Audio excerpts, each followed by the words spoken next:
السلام علیکم۔ کیا آپ نے کبھی سوچا ہے کہ ہزاروں سال پہلے جب نہ کوئی مشین تھی نہ کوئی کرین، تب لوگ 2 سے 15 ٹن وزنی پتھر کس طرح اٹھا کر ایک ایک کر کے فٹ کرتے گئے؟ جی ہاں، آج سے تقریباً 4500 سال پہلے مصر کے صحرا میں کچھ ایسی عمارتیں تعمیر ہوئی جنہیں آج ہم پیرامڈ آف ایجپٹ کے نام سے جانتے ہیں۔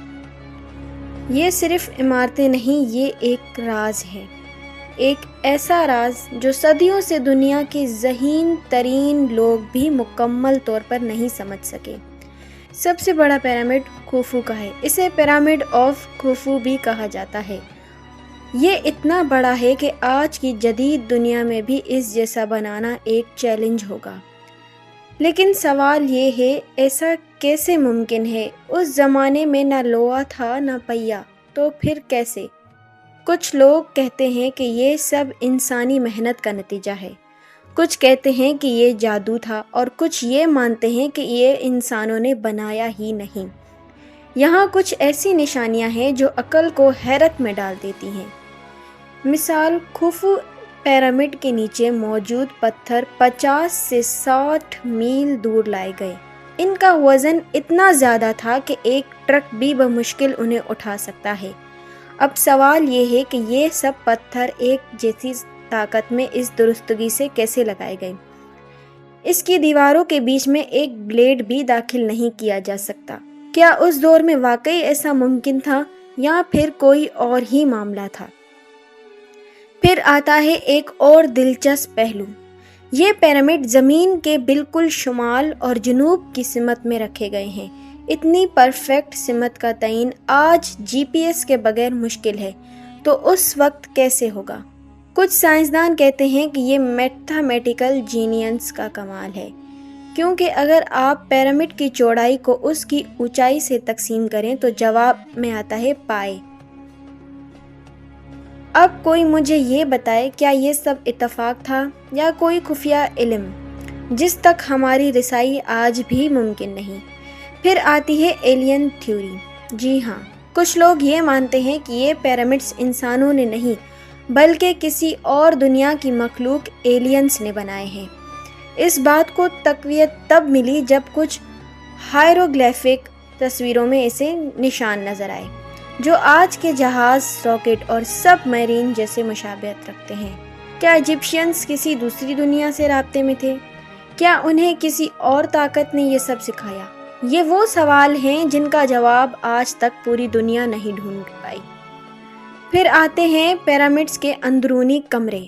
کچھ چیمبرز ایسے ہیں جن تک آج انسان مکمل طور پر نہیں پہنچ سکا۔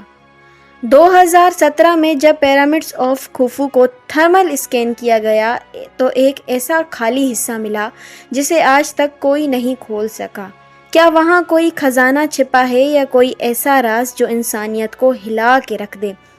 کچھ لوگ کہتے ہیں کہ یہ پیرامڈ صرف قبریں نہیں تھی، بلکہ یہ وہ توانائی کے مرکز، انرجی سینٹرز تھے۔ اندر جا کر لوگوں کو عجب سا احساس ہوتا ہے، کبھی سر چکرانا، کبھی جسم ہلکا محسوس ہونا، تو کبھی دل پہ ایک بوجھ سا۔ کچھ لوگ مانتے ہیں کہ اہرام یعنی پیرامڈز اسپرچول سگنلز کو ایمپلیفائی کرتے ہیں۔ یہ زمین پر ایک خاص انرجی گرڈ کے اوپر بنائے گئے ہیں۔ کیا واقعی ان کا تعلق کائناتی توانائی سے ہے؟ ایک اور راز، جب پیرامڈ کے اندر دودھ یا گوشت رکھا گیا تو وہ ہفتوں خراب نہیں ہوا، جبکہ باہر رکھا ہوا گوشت 2 دن میں بدبودار ہو گیا۔ تو کیا یہ شیپ واقعی ہیلنگ پاورز رکھتی ہیں؟ یہ سب سن کر آپ کے دماغ میں ایک اور سوال بھی ابھرے گا کہ اگر یہ سب اتنا خاص تھا تو پھر ہمیں کیوں نہیں پتا؟ اصل بات یہ ہے کہ پیرامڈز آج بھی دنیا کے سب سے بڑے پزلز ہیں۔ دنیا بھر کے سائنسدان، تاریخ دان اور انجینئرز ان پر تحقیق کر چکے ہیں، لیکن آج بھی کوئی ایک مکمل اور تسلیم شدہ جواب نہیں ملا۔ پیرامڈز ہمیں چیلنج کرتے ہیں کہ ہم صرف نہ وہ مانیں جو ہمیں بتایا گیا ہے، بلکہ اس سے آگے کا بھی سوچیں۔ کہیں ایسا نہ ہو کہ سچ ہمارے سامنے ہو اور ہم اسے دیکھ نہ سکیں۔ تو دوستو آپ کا کیا خیال ہے؟ کیا پیرامڈس واقعی انسانی محنت کی عظمت کا نمونہ ہے یا کسی اور دنیا کی مداخلت؟ کیا یہ ماضی کی ایک عظیم یادگار ہے یا آج کے دور میں چھپے ہوئے کوئی خفیہ پیغام؟ کمنٹ میں ضرور بتائیے گا، اور اگر آپ کو یہ معلوماتی ویڈیو پسند آئی تو ہمارے چینل نالج ٹی وی کو سبسکرائب کرنا نہ بھولیں، کیونکہ یہاں ہر بات میں نالج ہے۔